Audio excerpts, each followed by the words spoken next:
Hey guys, it's Chelsa Messenger with Picks and Parlays. College football is finally upon us. We've got some ACC football to dive into. The NFL is finally back, and we've got a nice little promo code for 20% off the entire site at picksandparlays.net. The code is NFL20. Clemson and Wake Forest. This one opened as Clemson big minus 31.5. Now it's minus 33. Yeah, that is a big number to cover. The total is 60. Sean Higgs is joining us to talk this big Clemson and Wake Forest matchup, where this Clemson team that obviously has probably the best of college football in Trevor Lawrence, and also, oh yeah, Travis Etienne coming from the backfield as well, averaging over 7 yards a carry. He's back.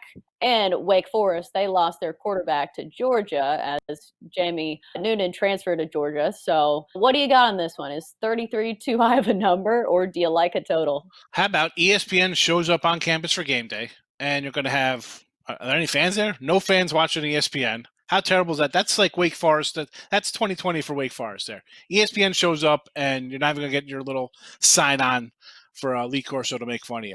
But here we go. So, yes, you got Lawrence, you got NTN, two great guys, 11 starters back off a team that got demolished by LSU. I don't know. 33 seems like a big thing. If this was a full sellout and fans are yelling and screaming, I would take the points and be happy. But I don't know. I can't take the points there. I can't lay to 33. I like the under. You got 8 starters back on defense, only 2 on offense. Breaking in new quarterback for Wake. What are you getting? Come on. I know Clemson's in a rebuild, but let's be honest. That's more of a reload. I will go under the 60, but I'll lay it early with Clemson because as people said earlier, you've heard people talk about, you got to have some depth on your teams. So Lawrence is up, and it's 33 to nothing in the third quarter. I think you're going to see more running. You don't want guys getting hurt, stuff like that. So I don't think we're going to see running up the scores in week 1 of abbreviated season when you've had limited, maybe a half dozen practices. Some teams with 0 practices.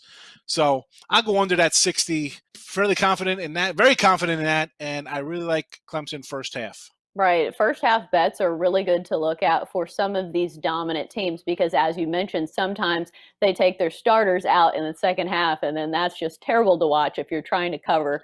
I know Ohio State was a team that I loved to bet first half last season because I'd wake up at like 10 a.m.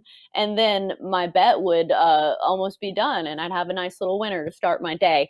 But back to this Clemson Wake Forest game. 33 sounds like a big number, but here are some things to consider. Last season's opener, Clemson beat Georgia Tech 52-14 and covered a 36.5-point spread in their opener.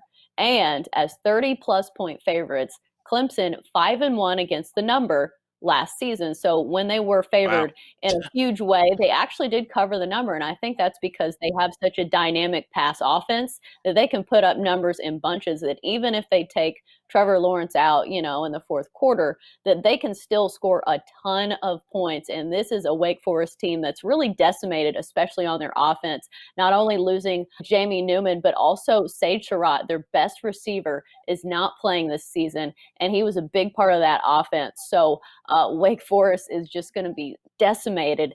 And as you mentioned, Clemson does not rebuild, they reload. The way they recruit, they have 5 stars all over the field. So I don't think I'm taking this one as of now, but I would lean towards Clemson. Hey, 52-3 last year, Clemson over these guys. So put it up the same. I don't care. I'll cash my under and be happy. Right, and definitely, as we mentioned, take a look at some of those first quarter and first half numbers. And if one of them looks juicy, go ahead and grab it.